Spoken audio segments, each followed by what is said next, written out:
Okay, this is just a quick video to demonstrate what is going on with this Vauxhall Crossland.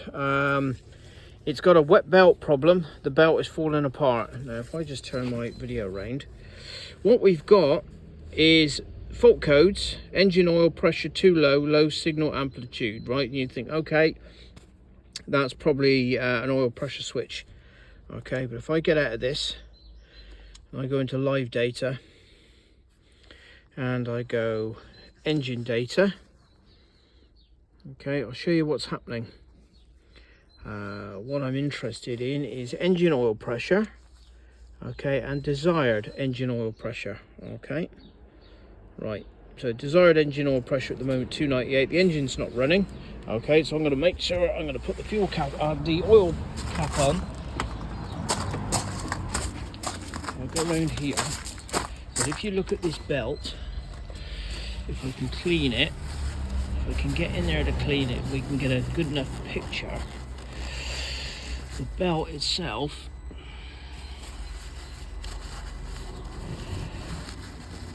I don't know whether you can see that or not.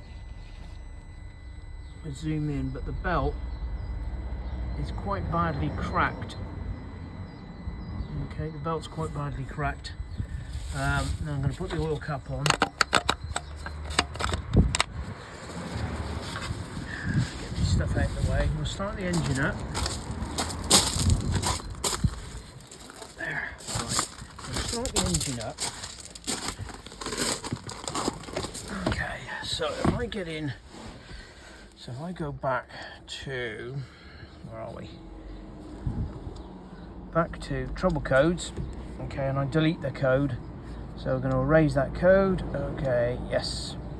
Right, now this car, get into live data, this car has done 36,000 miles. 36,000 miles, that's all. And it already needs another belt.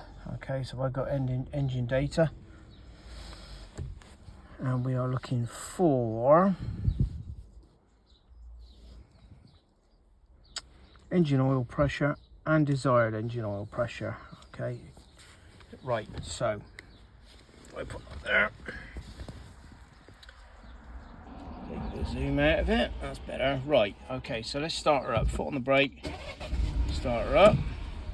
So when she's idling, there's no faults. Okay, but you can already see the oil pressure deviates a little bit and then settles down at idle. Okay, now when I rev the engine up, we've got a fault, oil pressure fault. Okay, and then I go back to idle. Look how much higher the engine oil pressure is compared to the desired pressure. That tells us there's a blockage in the oil ways, and that is caused by bits of the belt blocking up the filter at the bottom of the oil way. Okay, so this car needs a new wet belt, guaranteed, and the only fault that will come up, the only code that will come up on it, if I go into this, is engine oil pressure too low, low signal amplitude. That's it. Okay, just thought I'd might help somebody out. Okay, thank you for watching.